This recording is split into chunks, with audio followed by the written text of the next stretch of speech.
저는 아파트가 한국 사회에서 여성 노동력이 보급되는데 혹은 여성 노동력 활용이 늘어나는데 결정적인 기여를 했다라고 생각을 합니다.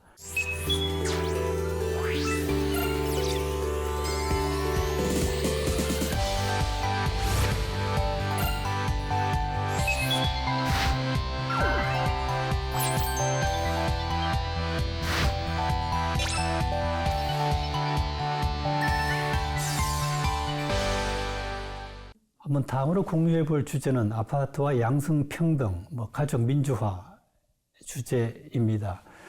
여러분 지금 우리나라 사전에, 한글 사전에 안사람, 집사람 이런 말이 남아 있습니까? 물론 사전에는 남아 있지만 거의 쓰지 않는 사가 되어 있습니다. 말하자면 이제 안사람, 집사람, 바깥 사람의 구분이 거의 사라진 나라가 되었습니다.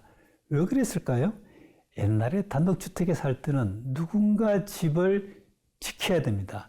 연탄불을 갈아야 되고 도둑을 지켜야 되고 그 일을 주로 누가 했습니까? 주로 여성들이 했습니다. 할머니가 하시든 부인이 하든 며느리가 하든 딸이 하든. 그러나 이제는 누구라도 바깥 현관문을 잠그고 외출이 가능해졌습니다. 저는 아파트가 한국 사회에서 여성 노동력이 보급되는데 혹은 여성 노동력 활용이 늘어나는데 결정적인 기여를 했다라고 생각을 합니다. 말하자면 누구나 바깥 사람이 된 게 전 아파트의 공로라고 생각을 합니다.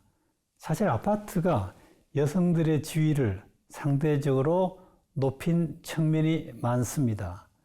우선 아파트 등장 이후에 여성들이 주도해서 재테크를 한 측면이 많습니다. 말하자면 한국 사회에서 여성들이 경제권을 갖게 되는 계기 가운데 하나가 소위 복부인으로 통칭되는 그런 여성들의 재테크의 기회가 큰 역할을 했다라고 생각을 합니다.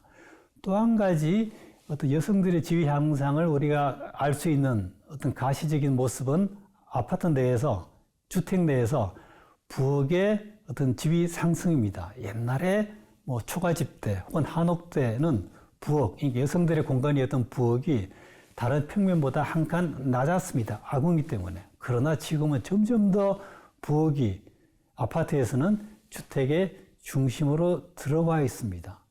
또 한 가지 아파트에서는 소위 남자들의 전용 공간인 사랑방이 없습니다. 남성들이 갈 곳이 없습니다.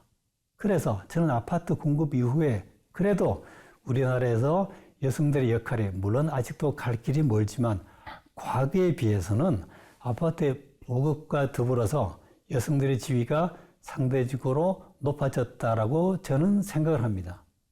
또 하나 덧붙일 말씀은 아파트는 기본적으로 서양식 주거 생활입니다. 다시 말씀을 드리면 침대라든가 소파라든가 식탁과 같은 신체 가구가 보편화된 그런 어떤 주거 형태입니다.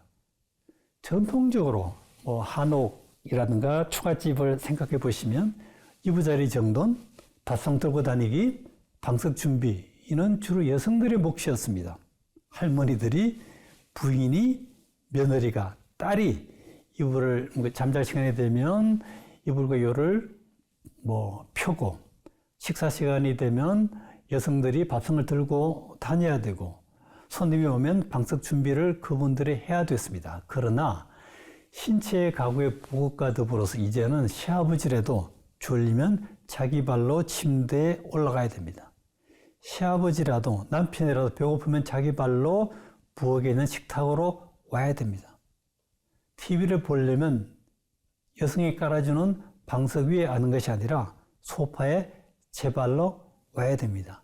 남녀노소 불문하고 가족 구성원이 스스로 해결해야 되는 그런 과제가 많아진 것이 아파트 생활의 특징이라고 저는 생각을 합니다.